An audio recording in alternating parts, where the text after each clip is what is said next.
What up, peeps? It's your girl, Dodge. Come back to Girl Takes. Well, it looks like we have a second trailer for The Night House. Now, I remember doing the first one, I want to say maybe March, April. It's been a minute. And of course, starring Rebecca Hall. When I saw the initial trailer for that one, literally was in a trance. I was here for the overall premise of the storyline. Definitely suspenseful, definitely getting a thriller vibe. Besides, of course, Rebecca Hall being in it, it's directed by David Bruckner. I'm a fan of some of his work, like was it VHS, and he also did one that I watched recently, and I actually watched when it initially came out called The Ritual. So right up my alley. I know from those two, I'm in for a treat. And at first, I wasn't sure if I wanted to watch this, but I was like, you know what?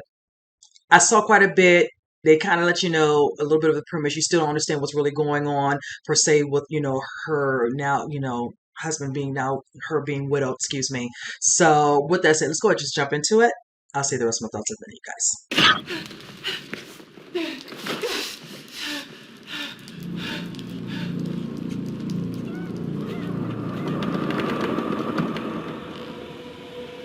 All houses wherein men have lived and died are haunted houses. Through the open doors, There you the go. harmless phantoms on their errands glide, with feet that make no sound upon the floors. That scene right there. We meet them at the doorway, on the stair, along the passages they come Oh, and he's in go. this. Impalpable impressions on the air, a sense of something moving to and fro. Ooh.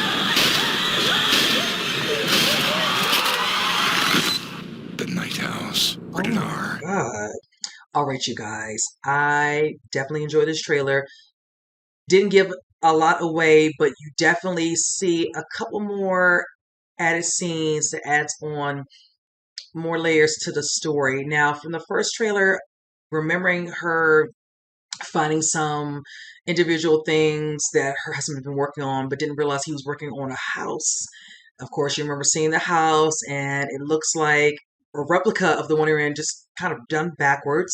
When she comes across it as she's investigating, these, findings of what her husband was working on, and comes across what looks like to be her. Um, right there, I'm like, what is he up to? And then secondly, whatever happened were him doing what he was doing. I don't know if he became all in consumed with it to the point where he decided, I don't know if he was killed or he took his own life, but then hearing in this whispering in this particular trailer about, house being haunted. So there's definitely more to the story. I hope we definitely get flashbacks of him, doing certain things, whichever, but she was clueless. She truly had no idea. So that's the thing right there. I'm like, and I'm playing along with it because it's the movie and all that, but you would think, but you never know when you're dealing with certain individuals, man or woman, if you really know them. And clearly in this instance, she definitely did not know her husband. Um, I want to know who the gentleman is. I recognize the actor, but I want to know if he's somebody who lives somewhere close by at another house. I don't know how much of a distance, other people live to her or whatever, because she looks like she's definitely out, amongst a lot of, in other words, where she doesn't have anybody who she can get to. So it's like the way they made that home, which gives it definitely a creepy vibe. Love that. The footprints, just oh my gosh.